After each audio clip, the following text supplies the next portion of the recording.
when I was racing, you could eat anything. I mean, we used to eat hamburgers, we used to eat all the stuff. So it wasn't a really big deal. So being in good shape was a good deal, but our diet really wasn't a consideration until you got to the racetrack. So if you lived in Germany and you were used to eating that kind of food, it was great. When you were an American and came over and you tried to alter your diet, it just didn't work. So they pretty much gave me the leeway to eat whatever I wanted.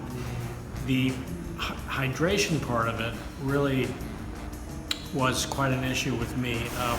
The cars were super hot to drive. The cockpit temperatures were in the range from about 120 to 130 degrees. Was 145 pounds, so in a 2-hour stint I would lose 5 pounds of liquid.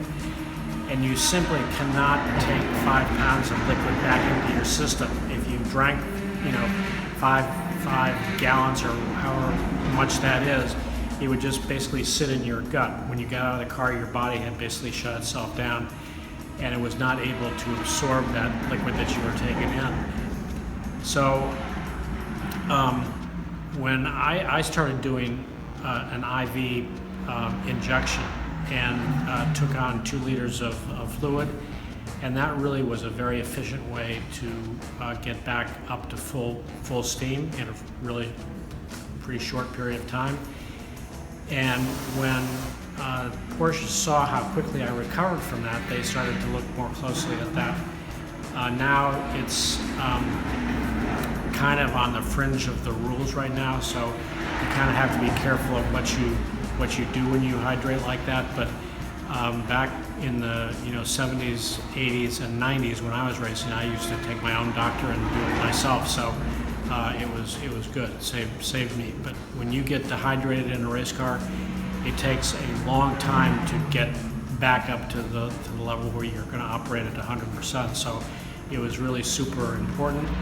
Nowadays they have a button that you push which injects the fluid right into your mouth, so you don't even have to think about it. But it's even when you are hydrated in the car, you still can't keep up with the amount of fluid that you're losing through sweating. What was your worst wreck?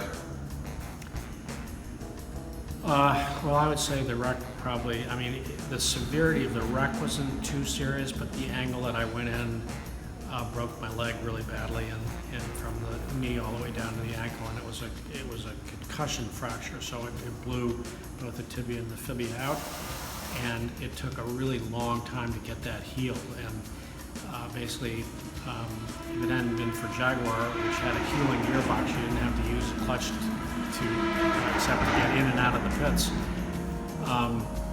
I would have had to sit on the sidelines for 2.5 years. So Porsche gave me permission to drive the Jag, and this was the GTP car with Bob Tullius in Group 44, and it kept me current. So if I had to sit out for 2.5 years, I would have gotten really rusty.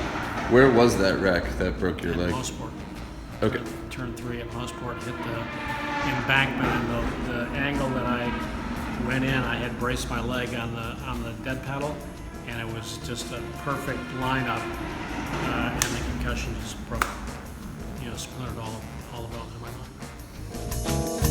leg.